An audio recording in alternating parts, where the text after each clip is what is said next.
नमस्कार. आज बीड तालुक्यातील ग्रामीण भागातील महिला बचत गटाचा मेळावा आयोजित करण्यात आला. त्या महिला बचत गटाचा मेळावा आयोजित करण्याचा उद्देश स्वर्गीय रामचंद्रपुरी तळेगावकर फेडरेशन संघामार्फत नाफेडच्या चायपत्ती जी आहे ती बचत गटामार्फत विक्रीची आमच्या संचालक मंडळाने परमिशन दिली.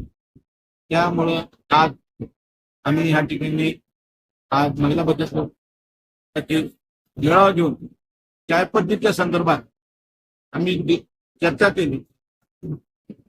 चर्चा करत असताना आज महिला बचत गटाच्या माध्यमातून खूप चांगल्या पद्धतीने प्रतिसाद मिळाला आम्हाला. त्याबद्दल मी सर्वप्रथम महिला बचत गटाला आभार व्यक्त करतो. मी राहिला प्रश्न चायपत्तीच्या संदर्भात, चायपत्तीची नाफेड चायपत्ती जी आहे ती अतिशय अल्प दरात मिळत आहे. कारण मार्केटमध्ये सगळ्यात स्वस्त म्हणलं तर तिथली नावाची चायपत्ती आहे. त्या चायपत्तीपेक्षा सुद्धा ही चायपत्तीची क्वालिटी रेट चांगल्या पद्धतीत ग्राहकाला परवणार आहे. आणि या चायपत्तीमध्ये कुठल्याच प्रकारे भेसळ नाही.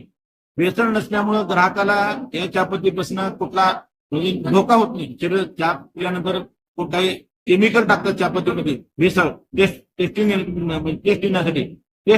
येण्यासाठी ते केमिकल ते पावडर वापरतात. ते पावडर ह्या नाफेडच्या चायपत्तीमध्ये वापरत नाही.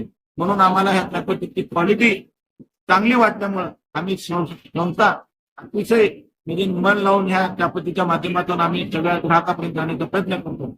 आणि आपण पण सर्व ग्राहकांनी नाफेडची चायपत्ती घेऊन तिचा स्वाद घ्यावा ही या निमित्ताने मी विनंती करतो.